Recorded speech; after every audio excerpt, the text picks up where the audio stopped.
আমরা ঐক্যবদ্ধ ভাবে হাতে হাত রেখে কাঁধে কাঁধ মিলিয়ে লড়াই করে স্বৈরাচারী খুনি হাসিনাকে দেশ ছাড়া করেছি।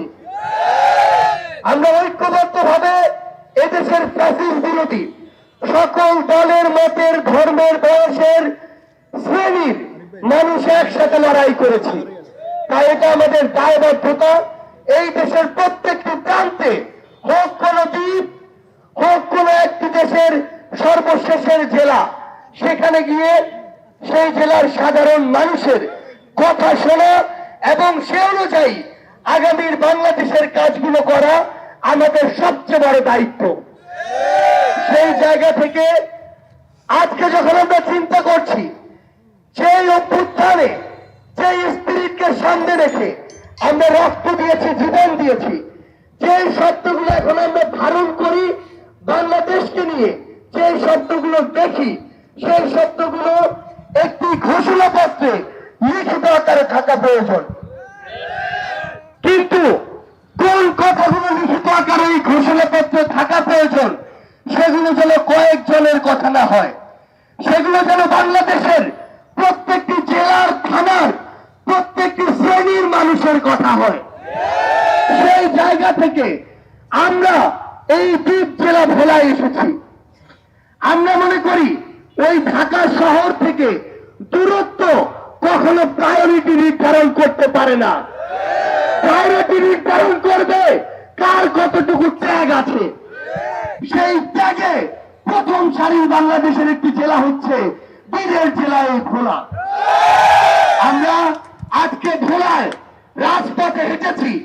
আমরা আমাদের যে ভাইরা অটো চালায়, সিএনজি চালায়, ফুটপাতে দোকানদারি করে, যে ভাইরা হোটেল চালায়, ব্যবসা বাণিজ্য করে, তাদের সাথে কথা বলেছি। আমরা তাদেরকে বলেছি তারা ঘোষণাপত্রে কি দেখতে চায়। তারা সবার আগে বলেছে তারা ওই খুনি হাসিনার ফাঁসি দেখতে চায়। আমাদের এই ভোলার সহযোদ্ধারা বলেছে তারা তাদের জায়গা থেকে যেই কলুষিত সিস্টেম গুলো এই বাংলাদেশে তৈরি হয়েছে, খুনি হাসিনা যেভাবে প্রত্যেকটি জায়গায় গোপালগঞ্জের সিন্ডিকেট বসিয়েছে, তার ফ্যামিলি প্রত্যেকটি জায়গায় সিন্ডিকেট বসিয়েছে, সেগুলোকে শেষ করে সমতার একটি সিস্টেম চায়। এই ভোলার সহযোদ্ধারা আমাদেরকে বলেছে বাংলাদেশের যে জায়গাগুলোতে এখনো দালালি হয়, যে জায়গাগুলোতে এখনো চাঁদাবাজি হয়, হোক সেটা কেউ পোশাক পরে করুক, কেউ সাধারণ পোশাকে করুক, তাদের বিরুদ্ধে সবাইকে সক্রিয় হতে হবে। আমার এই ভোলার সহযোদ্ধারা আমাদেরকে বলেছে যারা আমার এই জসিম ভাই সহ আমার অসংখ্য ভাইকে রক্তাক্ত করেছে, তাদেরকে বিচারের আওতায় নিয়ে আসতে হবে। ওই সময় যে এসপি এবং তার সাথে যে অফিসার কনস্টেবলরা আমার ভাইদের উপরে নির্বিচারে গুলি চালিয়েছে, তাদের শাস্তি যেন শুধুমাত্র বদলি না হয়। আমার ভোলার সহযোদ্ধারা আমাদেরকে বলেছে এই বাংলাদেশে এতদিন ধরে এই যে অরাজকতা চলেছে, এই যে চাঁদাবাজি সিন্ডিকেট চলেছে, এগুলোর বিরুদ্ধে গিয়ে এই যে বিভিন্ন শ্রেণীর মানুষকে বিভিন্ন ভাবে সেবা দেওয়া হয়েছে, কাউকে স্যার বলেছে, কারোর সাথে তাসের মতো ব্যবহার করেছে, এই বৈষম্য বাংলাদেশ থেকে দূর করতে হবে। আমাদের ভোলার সহযোদ্ধারা আমাদেরকে স্পষ্ট করে জানিয়েছে এই অভ্যুত্থানে যারা জীবন দিয়েছে, রক্ত দিয়েছে, তাদেরকে যেন স্বীকৃতি দেওয়া হয়।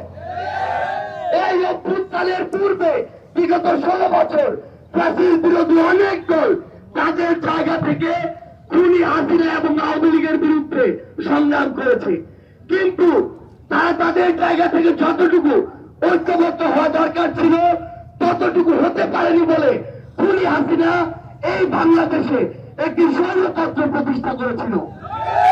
কিন্তু একটি ব্যানার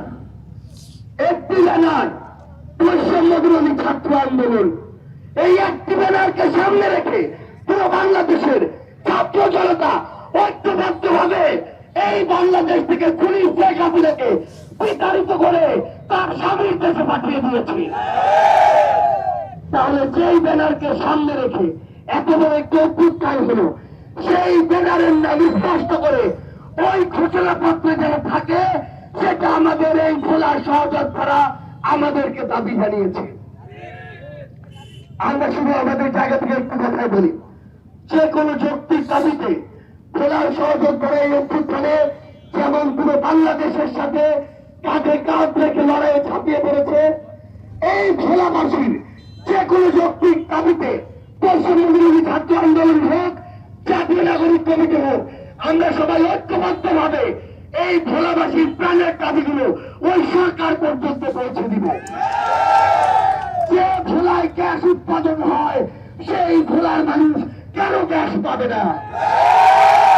যে ভোলা থেকে আমার স্পিড বোর্ডে হোক, লঞ্চে হোক, ফেরিতে হোক, একজন রোগী বরিশাল মেডিকেলে যেতে যেতে মারা যায়, সেই ভোলায় কেন মেডিকেল কলেজ হবে না? এই ভোলা থেকে যখন আমার একটা লম্বা সময় নিয়ে ওই একটু শহর বরিশালে যেতে হয়, তখন আমার যদি 40,000 কোটি টাকা খরচ করে পদ্মা সেতু হয়, 30 থেকে 35,000 কোটি টাকা খরচ করে পদ্মা সেতুর পাশে একই সাথে রেল সংযোগ হয়, ওই দুইটি কাজে যদি 70,000 কোটি টাকা খরচ করা হয়, তাহলে 5 থেকে 10,000 কোটি টাকা খরচ করে কেন ভোলা থেকে বরিশালে একটি সংযোগ সেতু হবে না? আমরা স্পষ্ট করে একাত্মতা ঘোষণা করছি আজকের এই মঞ্চ থেকে, এই সংযোগ যে সেতু, সেটি বরিশালের একটি মেডিকেল কলেজ বরিশাল থেকে ভোলায় নিয়ে আসতে হবে, এবং যেটি ভোলার মানুষকে নিরবিচ্ছিন্ন সহযোগিতা করবে। এবং এই যে ভোলার গ্যাস, সেটি যেন সিন্ডিকেট করে শুধু ব্যবসা করার জন্য ভোলা থেকে কেউ রক্ত চোষার মতো নিয়ে না যেতে পারে, সেই ব্যবস্থা করতে হবে।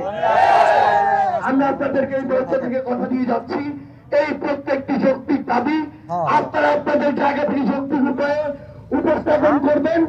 আপনাদেরকে সাথে নিয়ে প্রতিনিধি হিসেবে আপনাদেরকে সামনে রেখে আমরা সেগুলো সংশ্লিষ্ট মন্ত্রণালয়ে নিয়ে যাব।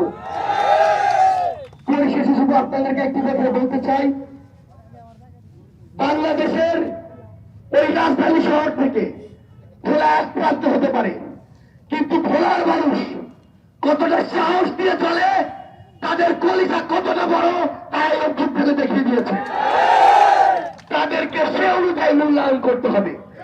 এবং আগামীর বাংলাদেশে আপনাদের প্রতি একটি অনুরোধ, আপনারা সত্যটাকে সত্য বলবেন, মিথ্যাটাকে মিথ্যা, ভালোটাকে ভালো বলবেন, খারাপটাকে খারাপ। যদি খারাপটাকে খারাপ না বলেন, আজকে থেকে কয়েক বছর পরে সেই খারাপ লোকটি আপনার গলা চেপে ধরবে। যদি অন্যায়টাকে অন্যায় না বলেন, আজকে থেকে কয়েক মাস পরে সে অন্যায়টা আপনার সাথে হবে। আগামীর এই নতুন বাংলাদেশে আমরা যারা তরুণ প্রজন্ম রয়েছি, একটু কথা মনে রাখবেন, আমরা যদি ঐক্যবদ্ধ হতে পারি, কোন অপশক্তি আমাদেরকে আটকে রাখতে পারবে না।